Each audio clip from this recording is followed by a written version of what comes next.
Thank you for joining me today that I'm recording this video. It is the 67th day since the October 7th massacre, and I'm going to be studying Psalm 67 in honor and in dedication to the 137 hostages for their release and complete healing. All right, so Psalm 67 is known as an especially revered prayer. It speaks of the era of the ingathering of the exiles. So that's the Messianic era, a time of peace and harmony and prosperity.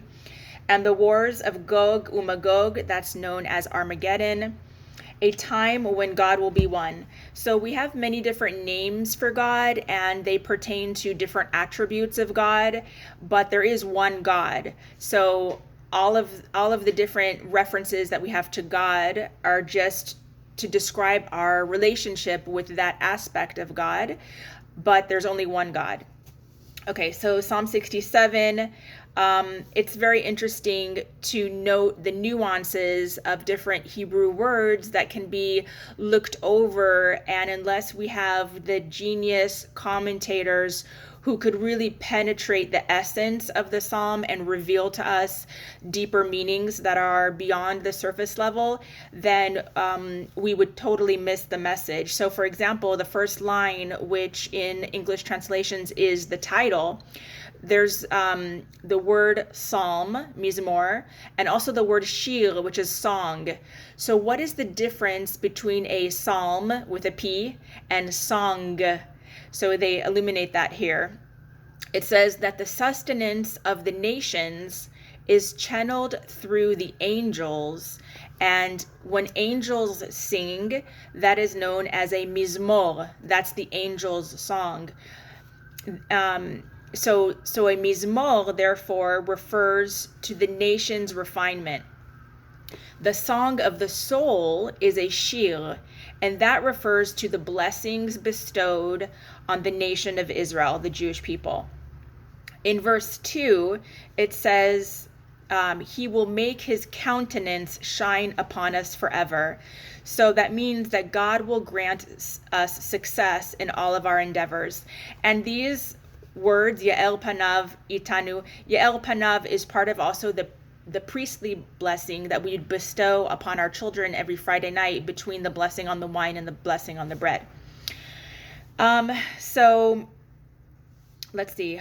One of the names that's in this psalm is Elohim, the name of God that is an expression of God's restraint. And we talked about this concept before in other videos about how in order to create a world which was separate from God, in order for God to create something else to bestow his kindness and his love upon, he had to, as it were, conceal or withdraw his light from the world in order to give us free choice. So for us to choose between right and wrong, good and bad, life and death, he had to give us the illusion of duality. But in the world's in the redemption, and when the Messiah comes in the Messianic era, there will be only goodness. God will be completely revealed. But right now, God has constrained his light. So it says, when God's bounty is unrestrained, it does not distinguish between the deserving and the undeserving. So unworthy parties can partake in this godly profusion as well and divert it from its proper destination. The caution represented by Elohim tempers God's abundance so that it reaches only those who deserve it. So Elohim relates to a God of justice. So those who deserve good will get good, and the Tetragrammaton is the God of transcendence, which doesn't distinguish between deserving and undeserving, just like a parent loves their kids regardless of their mistakes that they make or their sometimes bad behavior. So a deeper explanation, as if that wasn't deep enough, is that God's concealment is a result of God's withdrawing into himself. When one is alone with one's deepest self, all expression is repressed. From this position, interaction with others is impossible. Similarly, when godly revelation and expression is muted, it is because God has withdrawn into his essence. To refer to Elohim as the source of blessing means that God's essence has been brought into expression. Such blessings will be imbued with the unparalleled potency of this essence. Verse 3 is in English, so that your way of kindness be known on earth, and your salvation of the Jewish people among all nations. And verse 5 continues on the same theme. The nations, meaning the Gentiles, will rejoice and sing for joy, for you, God, will judge the peoples justly. This part is amazing, how it corresponds with exactly what's happening in the world today.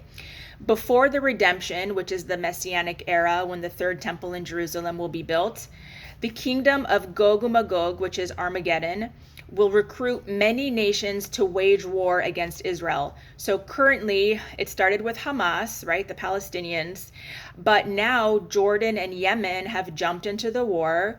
Qatar is hiding the Palestinian or Hamas leaders. And then there's also a ship on the Red Sea, I don't know which nation it's from, which is blocking goods from coming into Israel. So we're seeing signs of this happening right now. So it says, after the redemption, God will judge those nations, followed by a fair sentencing. As a result, all the other nations of the world will rejoice for not having harmed the Jewish people. So it's so amazing how recently Turkey, we saw the prime minister giving a speech and how he was talking about how Allah was going to express his wrath on Israel. And then all of a sudden he had a massive heart attack. So it just makes me wonder if he connects the dots between the vile expressions that were spewing from his mouth and the immediate action that happened, the immediate judgment, the immediate, cause and effect, the karma that he created for himself by, uttering those words. And I wonder if he has a change of heart based on, what just happened, and if he would in the future, dare to go out and publicly desecrate or condemn Israel like that, or did he learn a lesson? I wonder that to myself. Verse 6, the peoples will extol you.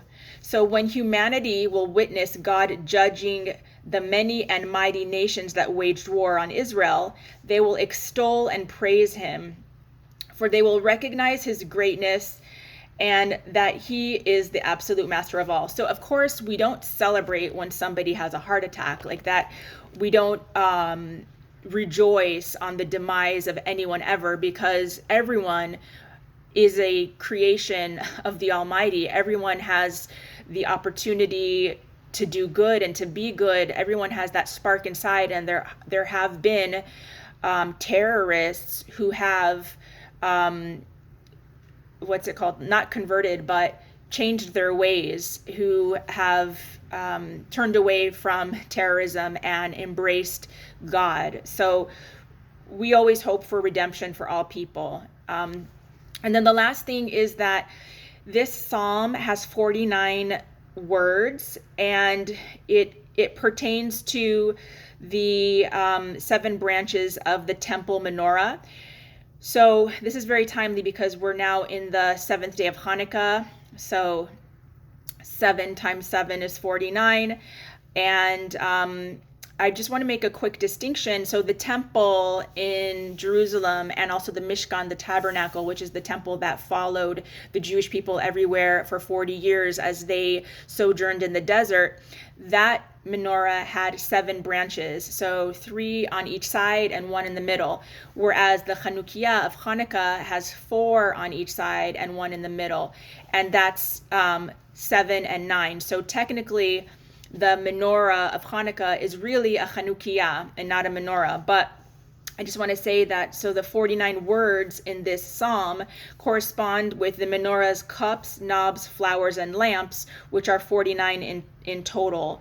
So it's interesting how we're reading this now, and we're in Hanukkah, and on this day, at this time, how it corresponds with the war in Israel. Because like I mentioned in the beginning, today is the 67th day since October 7th.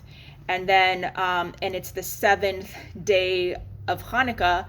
And then here we have this parallel between this psalm and where we are right now.